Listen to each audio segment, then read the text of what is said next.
안녕하십니까. 불교 공유소 힐링 대담.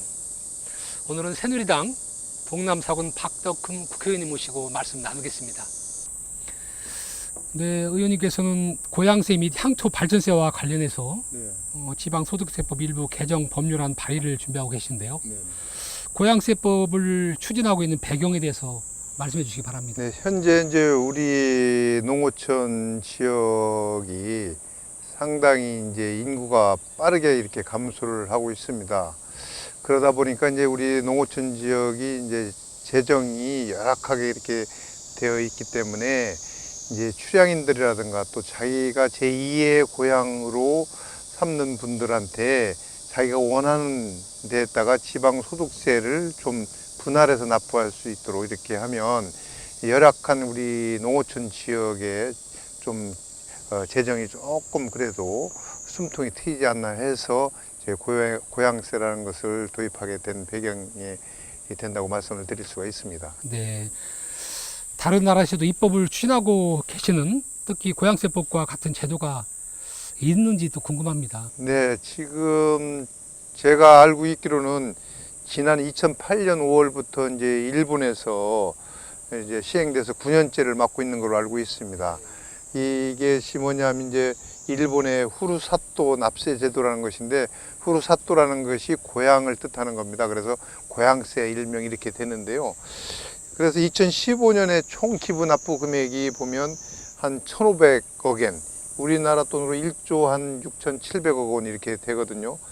이렇게 추정되는데, 이제 내년부터는 이제 개인에 한정해 온 그런 고향세를 기업으로 기업인들한테도 이제 고향세를 납부할 수 있는 그런 지방 창생 응원 세제라고 그럴까요? 이런 걸 시행하려고 하고 있는 것으로 알고 있습니다. 추진하고 있는 고양세법에 대해 더 자세하게 좀 말씀해 주시기 바랍니다.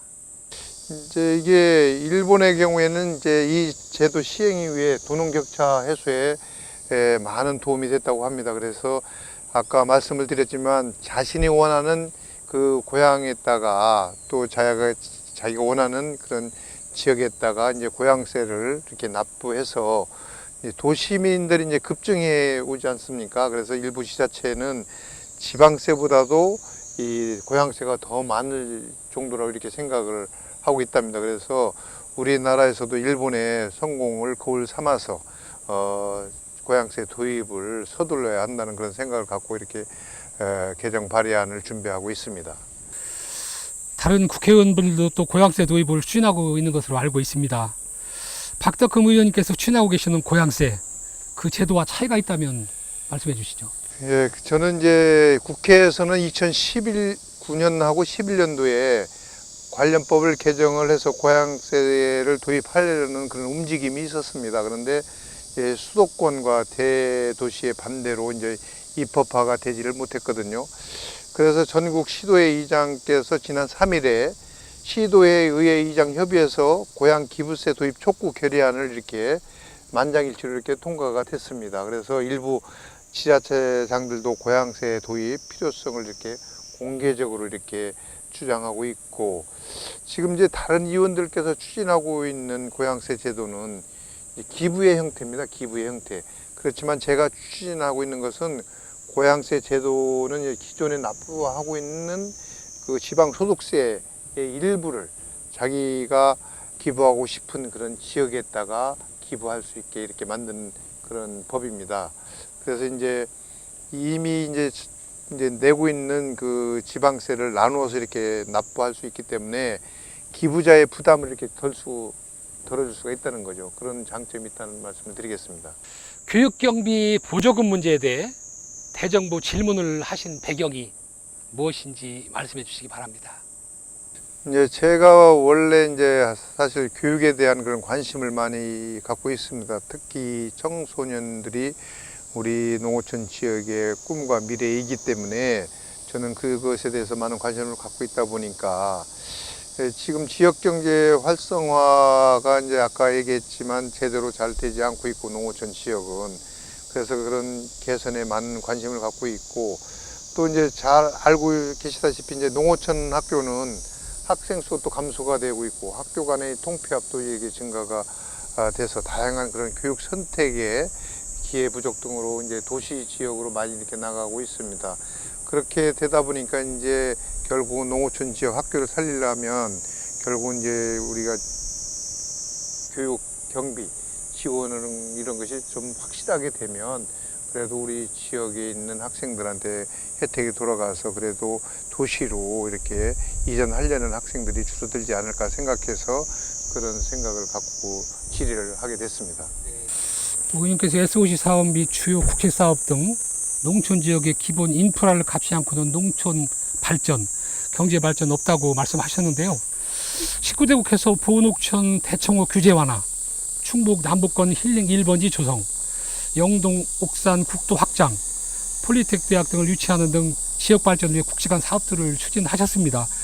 20대 국회에서 어떤 사업에 주안점을 갖고 지역 발전을 이어갈 계획이신지 궁금합니다. 저는 이제 저희 지역이 이제 동남부 4군이 됐지 않습니까? 이제 3개군에서 우리 계산군이 이제 통합이 돼서 같이 편입이 됐는데 그 지역도 이제 마찬가지로 농어촌 지역이다 보니까 저희들이 이제 지역 경제 활성화를 하기 위해서는 시급한 문제가 이제 다양한 그런 교통 체계를 구축을 해야만 어떻게든 우리 지역 경제가 활성화된다는 그런 생각을 갖고 있습니다. 그래서 우선 농어촌 지역이 살려면 교통 체계가 또 확실하게 구축이 돼야만 된다는 이런 신념을 갖고 있어서 제가 이제 그 SOC 사업의 중점적으로 이렇게 추진을 하고 있다는 말씀을 드리고, 특히 이제 그런 교통 요지로 만들려면은 지금은 이제 시대가 철도의 시대로 이제 지금 문이 열리고 있습니다. 그래서 옥천과 영동은 이제 대전 광역철도를 연결을 하고, 또 괴산에는 이제 연풍역을 우리가 다시 신설을 해가지고 거기에 지역 활성화하는데 또 이바지하고, 그러면 이제 연풍역 같은 경우에는 서울 수서에서 55분 거리입니다. 그렇기 때문에 출퇴근이 가능한 그런 거리가 돼서 상당히 지역 경제 활성화에 도움이 된다는 생각을 갖고 있고요. 또 이제 보은 같은 경우에는 이제 송리산까지 이제 관광 철도를 하겠다고 제가 공약을 했는데, 그 부분은 이제 저희가 청주공항에서 송리산까지라고 이렇게 생각을 했는데, 막상 저희가 이제 타당성 조사 이런 것을 검토를 해보니까 우리 오송역에서 보은 송리산까지 연결하는 것이 오히려 경제 효과가 더 있다는 생각을 갖고 있어서 조금 수정을 하려고 하고 있습니다. 그래서 이런 부분들이 이제 우리 농업 경제 기반인 동남 4군의 농업 소득 증대를 위해서 아마 꼭 해야 될 일이라고 저는 보고 있습니다. 네, 보은, 옥천, 영동, 괴산 지역구가 전형적인 농촌 지역인데요. 고령화가 심각합니다. 네. 노인복지뿐만 아니라 인구 증가 문제도 신경을 써야 할 것으로 보이는데, 의원님께서 어떤 견해를 갖고 계시는지요? 그래서 현재 농촌 지역 인구 고령화와 또 이런 지속적인 그런 소득 감소로 인해서 인구가 이제 급격히 더 감소된다.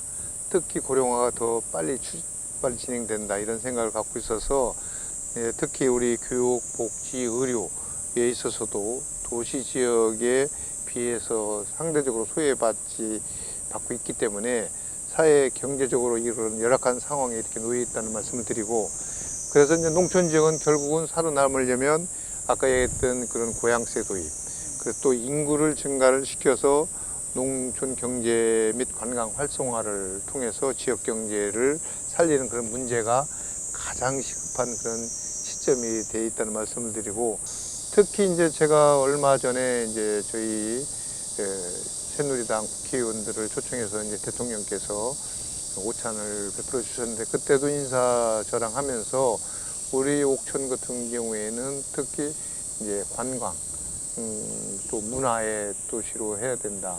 영동은 예를 들면 과일이기 때문에 농산물 그런 걸 중점적으로 하고, 그래서 보온도 또 이제 그쪽에 관광 수들이 많이 있지 않습니까? 이제 그런 부분을 잠깐 이렇게 언급을 해주시더라고요. 그만큼 대통령께서도 저희 지역에는 관심을 갖고 있는데, 그런 부분을 우리가 이제 고민을 하면서 지자체장들과 의원들과 이제 하나하나 문제점을 풀어나가야 되지 않을까 이런 생각을 갖고 있습니다.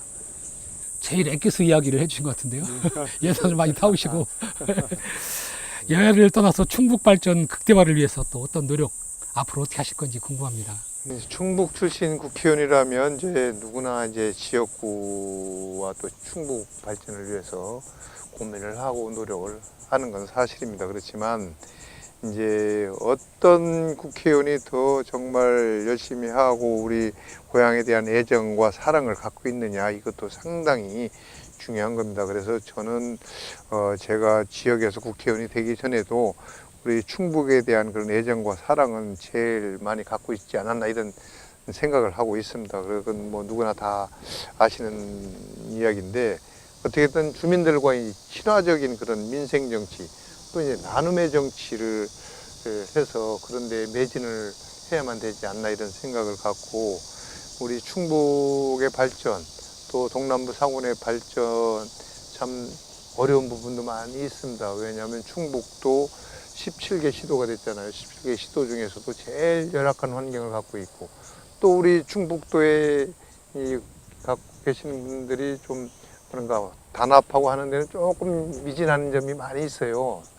이 경상도나 저 호남이나 이런 지역적 정서를 보면 그런 게 있는데, 이제 그런 것을 하나씩 리더자들 입장에서는 그런 부분을 힘을 하나로 뭉쳐가지고 우리 충북의 발전을 위해서 또 노력하고, 또 저는 이제 우리 지역민들과 같이 해서 동남부 사군이 한 군데로 뭉칠 수 있도록 또 그런 노력을 또 해야 될 거라고 저는 보고 있습니다. 그래서 지역의 이제 예산 같은 경우는 여야를 떠나서 정말 이렇게 단일화된 그런 대응 창구를 만들어서 추진해 나갈 그런 계획을 갖고 있고, 특히 뭐 이시종 지사님 같은 경우도 뭐 여야를 가리지 않고 또 열심히 또 뛰어주시니까, 저도 이제 뭐 선거 때는 서로 당이 틀려서 얘기하지만 또 이제 선거 끝나면 그래도 지역을 위해서 같이 일을 해야 되기 때문에 같이 또 노력을 하려고 이렇게 머리를 맞대고 이렇게 노력을 하고 있다는 말씀을 드리겠습니다. 그래서 앞으로 또 우리 국민들께서도, 도민들께서도 앞으로 또 많은 지지와 성원을 해주셔야만 그 힘으로 또 열심히 더 할 수 있다는 말씀을 드리겠습니다. 의원님께서는 19대 남부 3군에서 20대는 동남부 4군으로 지역구가 늘어난 것으로 알고 있습니다. 앞으로 지역구 활동 계획 구체적으로 말씀해 주시기 바랍니다. 예, 발로 뛰는 그런 실천력, 또 행동력, 그리고 균형 있는 그런 발전을 통해서 지역구 어느 한 곳이라도 이렇게 소홀하게 생각하지 않고 더 열심히 해야 되지 않나, 이런 생각을 갖고 있습니다. 그래서 특히 우리 동남 4군은 농촌경제, 아까 얘기했듯이 관광 활성화 문제, 교육재정 확충, 또 교육 경쟁력 강화, 산업단지, 기업 주치 문제 등에 이제 공통적으로 4개군이 똑같은 과제가 되어 있습니다. 그래서 각 군에 이제 당면한 그런 현안 과제들을 잘 하나씩 우리 군수님들과 또 이제 의원님들과 같이 소통하면서 이렇게 잘 해결해야 되고, 이제 다 4개 지역을 관리하다 보면 뭐 쉽지는 않겠죠. 이게 쉽겠습니까? 4개 지역이라는 것이 사실은 상당히 넓은 지역을 저 혼자 발로 뛰어야 되기 때문에, 그래도 이제 저는 포기하지 않고 하나하나 이렇게 준비를 해서 노력해서 우리 침체된 동남 4군의 그런 발전의 그런 디딤돌을 만들어야 되겠습니다. 그래서 그런 부분에 있어서는 우리 해철 스님이 많이 또 도와주시고 또 조언도 해주시고 지금까지 쭉 그래왔지만 앞으로도 더 많은 그런 조언을 부탁을 드리고요. 그래서 특히 이제 우리 서민들 또 농민들이 기댈 수 있는 그런 언덕을 생각을 항상 갖고 있습니다. 제가 그래서 이제 외지에 서울에 가 있으면서도 기댈 언덕이 없었다라는 말씀을 수차 드렸는데, 그래서 저는 기댈 언덕이 되려고 제가 국회의원 했다고 말씀을 드렸지 않습니까? 그래서 서민들과 농민들이 기댈 수 있는 그런 정치인이 되고자 합니다. 그래서 중산층도 중요하고 또 청년 어르신들이 또 많은 생각을 갖고 있지만, 그분들이 꿈과 또 희망을 갖고 또 품고 살 수 있는 그런 우리 동남 4군으로 이렇게 만들어서 해야 된다는 그런 각오를 갖고 있습니다. 그래서 그동안 사랑해 주시고 또 지지해 주신 우리 국민들한테는 감사를 드리면서 어떻게든 그런 언덕이 되겠다, 이런 말씀을 드리겠습니다. 좋은 말씀 감사합니다. 네, 고맙습니다. 불교 공리수 힐링 대담, 오늘은 동남 4군 새누리당 박덕흠 국회의원 모시고 말씀 나눴습니다. 감사합니다. 감사합니다.